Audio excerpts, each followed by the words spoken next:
नमस्कार विद्यार्थी मित्रांनो, राज्यसेवा प्रिलिम बूस्टर सिरीजमध्ये आज आपण 2024 राज्यसेवा प्रिलिम संबंधीच्या भूगोल विषयासंबंधीची माहिती घेऊयात।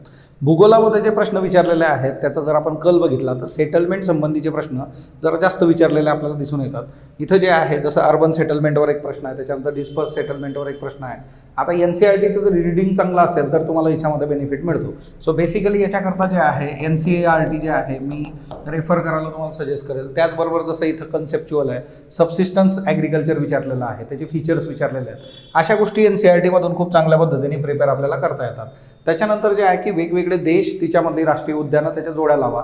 आता एक गोष्ट हिच्यामध्ये जी येते की आपण रुटीन करंटमध्ये जरी तुम्ही सिन्सिअरली माझ्याबरोबर गोष्टी प्रिपेअर केल्या तरी तुम्हाला अशा प्रश्नांमध्ये प्रॉब्लेम येत नाही।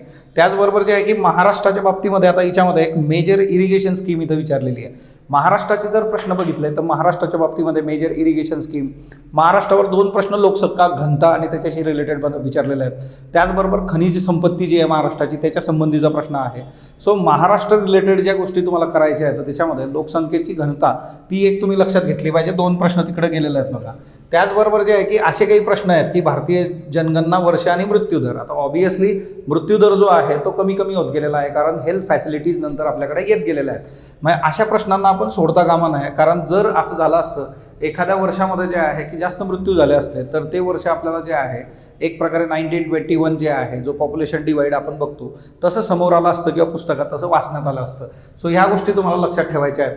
बेसिक्स चांगले करा बघा। सेडिमेंटरी रॉकवर प्रश्न विचारलेला आहे, त्याचे कॅरेक्टरिस्टिक कुठले आहेत। त्याचबरोबर जर तुम्ही इकडं आलात तर बघा drainage pattern is very very important. आपल्याला जागतिक स्तरावरच्या महत्त्वाच्या नद्या, सर्वात मोठी नदी याच्यात विचारलेली आहे, सिंधू नदीची उपनदी विचारलेली आहे। याच्या पुढे जाऊन UPSC मध्ये तर असे प्रश्न आहे की राईट ट्रिब्युटरी, लेफ्ट ट्रिब्युटरी आम्हाला सांगा। सो त्याच्यानंतर जे आहे की महाराष्ट्राचा ड्रेनेज पॅटर्न आहे तिथं प्रश्न विचारलेला आहे।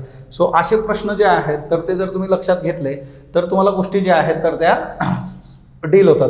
म्हणजे बघा ड्रेनेज पॅटर्न महाराष्ट्रामध्ये कुठला आहे। सो लोकसंख्येचा प्रश्न हा इथं विचारलेला बघा महाराष्ट्रासंबंधीचा, प्लस याच्याशी रिलेटेड जे आहे की लक्षद्वीप संबंधीचा जे काही जॉग्राफी आहे, फिजिकल फीचर्स आणि त्या गोष्टी, प्लस मासेमारी विकास कार्यक्रम जे आहे की याच्याशी रिलेटेड जे कार्यक्रम आहेत आपले ब्ल्यू इकॉनॉमी, तसेही प्रश्न याच्यामध्ये विचारलेले आहेत। सो या गोष्टी जरा लक्षात ठेवा आणि याच्यानुसार तुम्ही प्रिपेअर केलं पाहिजे। राज्यसेवा प्रिलिम टेस्ट सिरीजसाठीचा कोड लक्षात ठेवा, प्रिलिम्स 50, याच्यातून तुम्ही 50% ऑफ राज्यसेवेला मिळवू शकता।